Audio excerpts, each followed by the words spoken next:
Assalamualaikum, salam sejahtera. Berjumpa sekali lagi. Kita masih dalam tajuk elektrik.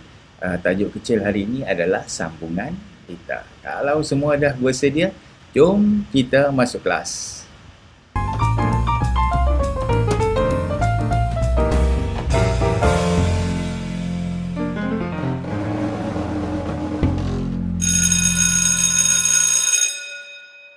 Baiklah, selamat datang semua. Bagi yang baru ke channel Cikgu, Cikgu mohon untuk subscribe supaya kamu dapat kelas-kelas yang terkini nantilah. Klik juga bell notification, nanti dapat noti lah kalau ada saya post video yang baru. Juga makluman untuk pelajar tingkatan 2, tingkatan 3 yang ambil RBT boleh join saya punya Google Classroom. Saya ada share beberapa latihan di sana, ada latihan kuis objektif, ada latihan soalan struktur dan juga esei. Boleh masuk, join, free untuk join, dan boleh buat latihan di sana lah. Okey, baik, tanpa membuang masa, kita lihat tajuk kita hari ini, sambungan rita. Okey, kita masih dalam tajuk 2.3, bab 2.3, reka bentuk elektrik. Subtopik seterusnya iaitu sambungan rita. Okey, kita lihat sedikit ya. Sambungan rita bergantung kepada fungsi yang dikehendaki. Jadi kita dah tahu jenis rita ini ada rita arus terus, juga ada rita arus ulang-alik. Kita hari ini bila kita bercerita sambungan rita hari ini, dia lebih kepada sambungan rita untuk jenis arus terus ya.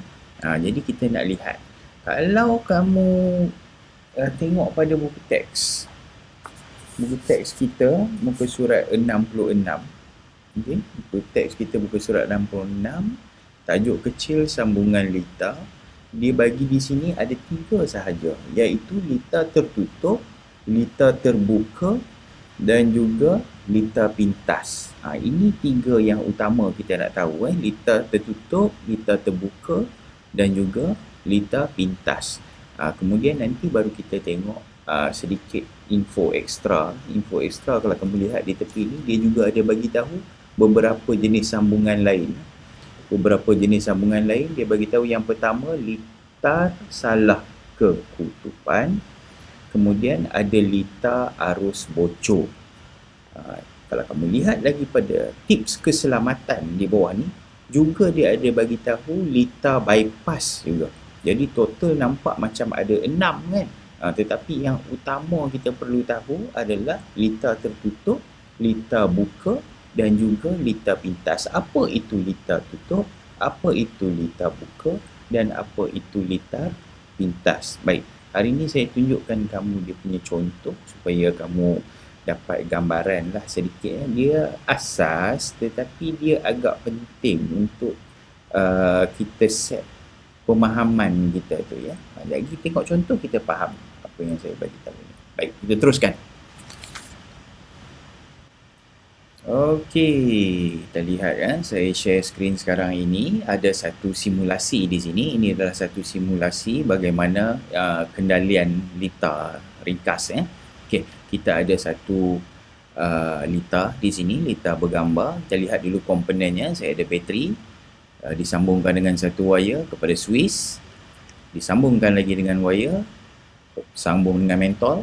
Seterusnya, satu lagi wire yang akhir sekali, terus kepada punca negatif bateri. Okey, ini kita panggil sebagai litar buka.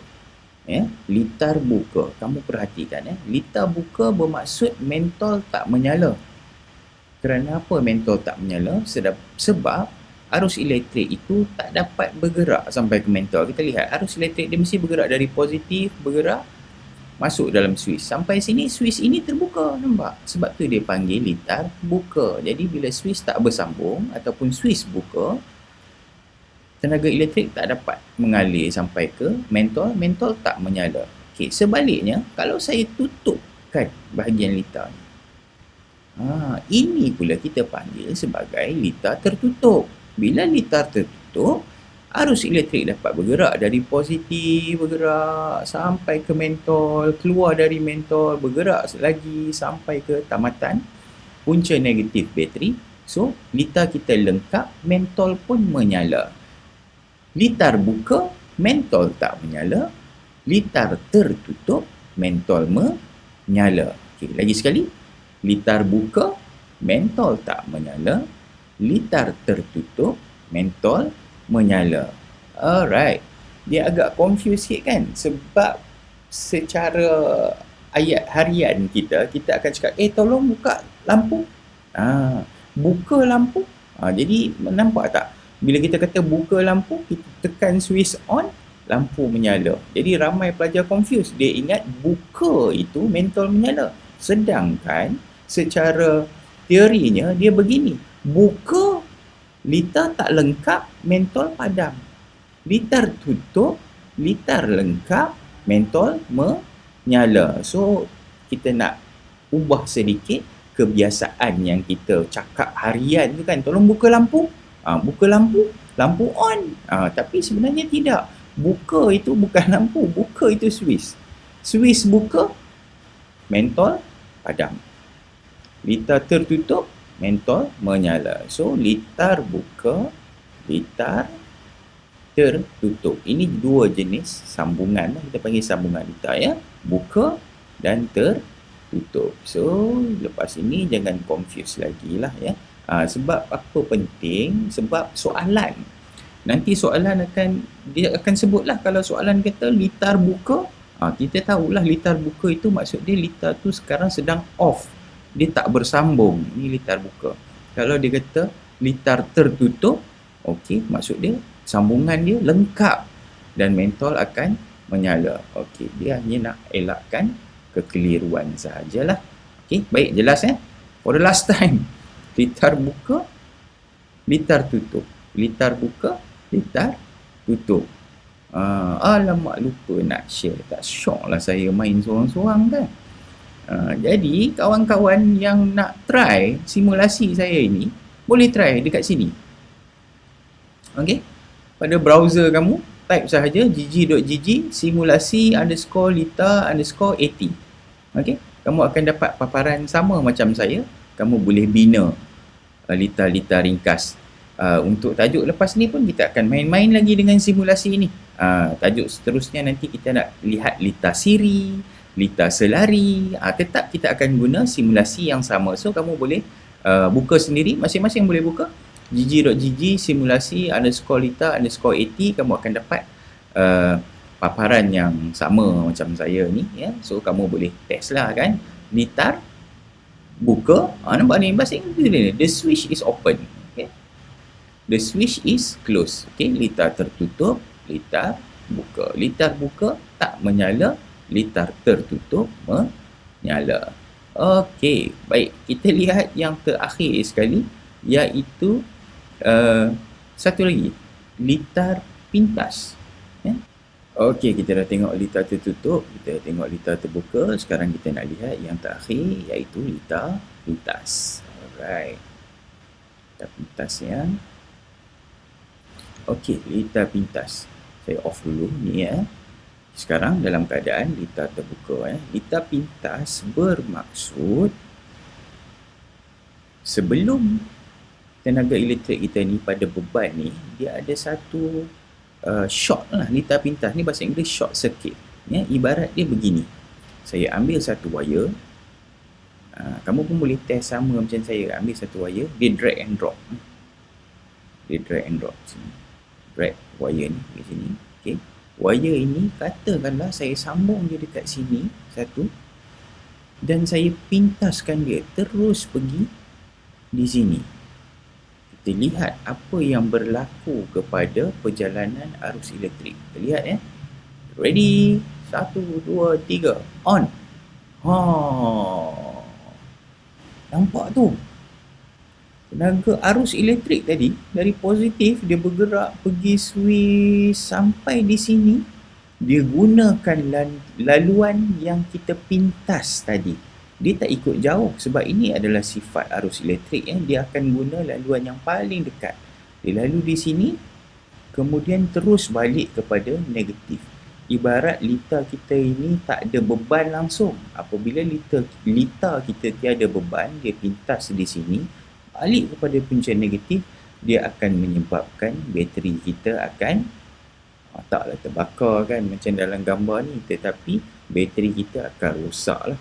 Kalau kamu buat begini, kamu sambung, ambil satu wire daripada bateri, sambung dia positif dan negatif, bateri kita akan jadi panas dan boleh, kalau lama-lama mungkin boleh menyebabkan dia terbakar, meletup lah ya. Jadi ini kita tak buat lah, litar pintas ataupun short circuit kita tak buat. Okay. Ini untuk keselamatan. Kalau off tak ada apa lah, kalau kita on, dia akan dapat. Kamu boleh cuba ya, kamu boleh cuba sambungan. Kalau saya nak buang balik sambungan ni, tekan delete sahaja. Okay.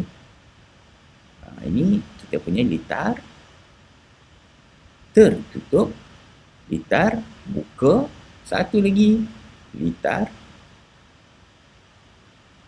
pintas. Dia terbakar.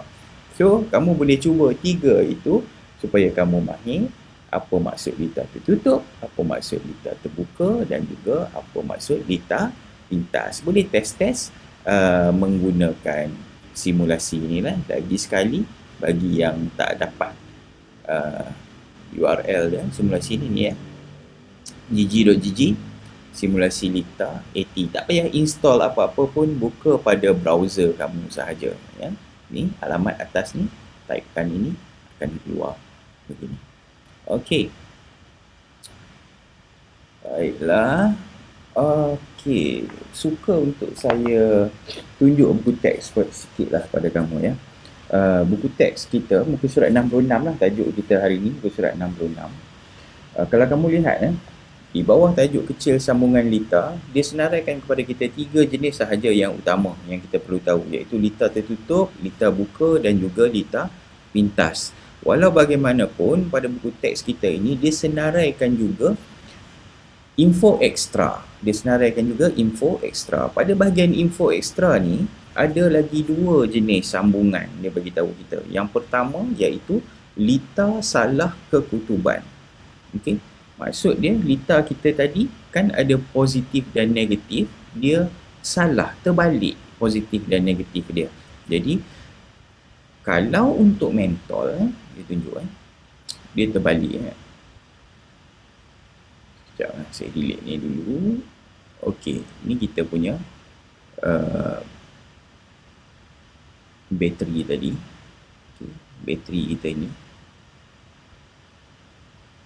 Kalau bateri kita ni terbalik, saya lihat saya tukar kekutuban dia. Saya tekan ni, dia tukar. Apa berlaku pada mentol? Pada mentol dia tak jadi apa-apa pun. Mentol tetap menyala macam biasa sebab beban kita mentol ini dia tiada kekutuban. Dia tak kisah positif negatif pun dia tetap akan menyala. Tetapi pada sesetengah komponen elektrik elektronik yang mempunyai kekutuban. Minta maaf lah ya, terpaksa bercerita sahaja sebabnya simulasi ni tak ada contoh itu. Contoh satu saya bagi. Dalam buku teks dia guna LED menggantikan mentol. LED ini dia adalah satu jenis komponen elektronik yang mempunyai kekutuban. Dia ada positif dan negatif. Andai kata kita pasang dia terbalik, positif dan negatif dia tak akan menyala lah. Dia tak macam mentol. Mentol kalau terbalik, no problem. Itu maksud litar salah kekutuban. Kalau kita menggunakan LED, kita kena tengok betul-betul kekutuban LED itu, yang mana satu kaki pin positif, yang mana satu pin negatif. Andai kata kita terbalik, LED kita tak akan menyala. Itu satu contoh. Satu lagi contoh, litar salah kekutuban, andai kata kita pasangkan motor ataupun kipas lah ya, motor kipas. Okey. Andai kata kita terbalik, kalau kita pasang dengan betul, kita akan rasa angin tu ke hadapan lah kipas. Kalau kita pasang kekutubannya terbalik, angin dia akan tiup ke belakang ataupun dia sedut ke belakang. Itu satu contoh. Minta maaf juga saya tak boleh nak tunjuk pada simulasi ni, tak ada contohnya. Okey. Baik, tak apa, kita sekadar tahu. Ni info ekstra sahaja ya. Yang penting kita faham 3 yang utama tadi. Okey, seterusnya untuk lita arus bocor, ini lebih kepada sambungan jenis lita arus ulang-alik. Okey, andai kata lita arus bocor ni maksud dia ada arus yang bocor kepada badan sesebuah komponen ataupun peralatan elektrik itu. Mungkin kamu ada pengalaman, kadang-kadang kita pegang cerik elektrik ke, terutamanya yang badan dia besi lah ya, kita pegang kita rasa macam ada renjatan sikit. Kadang-kadang laptop pun jadi juga, kita pegang kita rasa macam ada macam ada renjatan sikit. Itu menunjukkan mungkin peralatan kita itu mempunyai arus bocor. Jadi dipanggil lita arus bocor. Dia bahayalah ya. Jadi cara dia, kita perlu pasangkan wayar bumi pada peralatan elektrik itu supaya arus dia tak bocor. Sekadar pengetahuan sahaja sedikit untuk kamu ya. Okey, satu lagi pula pada tips keselamatan ni dia kongsikan juga kepada kita, iaitu lita bypass. Dia kata apa ni? Lita bypass terjadi kerana penyambungan wayar dibuat pada fuse yang sama untuk soket perkakasan elektrik yang berlainan. Jadi di sini maksud dia satu soket dia sambung kepada banyak lagi peralatan-peralatan lain secara bypass, secara salah lah ya. Jadi keadaan ini kalau kita buat, dia akan menyebabkan beban berlebihan dan boleh menyebabkan kebakaran. Ini juga biasa dibuat pada lita arus ulang-alik lah, sambungan di rumah, sambungan yang tidak sah. Jadi tak digalakkan langsung, tu sebab dia ada dalam bahagian tip keselamatan. Okey, itu sekadar info ekstra dan juga tip keselamatan sahaja. Yang lebih penting di sini, kita tahu 3 perkara tadi. Okey, recap lah kira ya. Lita tertutup, keadaan sekarang, keadaan sekarang lita tertutup, okey. Lita buka, mentol tak menyala, dan juga yang akhir sekali, lita pintas. Rosak terus ya, bateri kita akan terbakar. So itu sahaja saya rasa perkongsian sedikit untuk hari ini ya. Itu saja, ringkas saja tajuk kita. Terima kasih lagi sekali. Jangan lupa subscribe channel saya dan juga join Google Classroom. Okey, itu saja. Assalamualaikum, bye bye.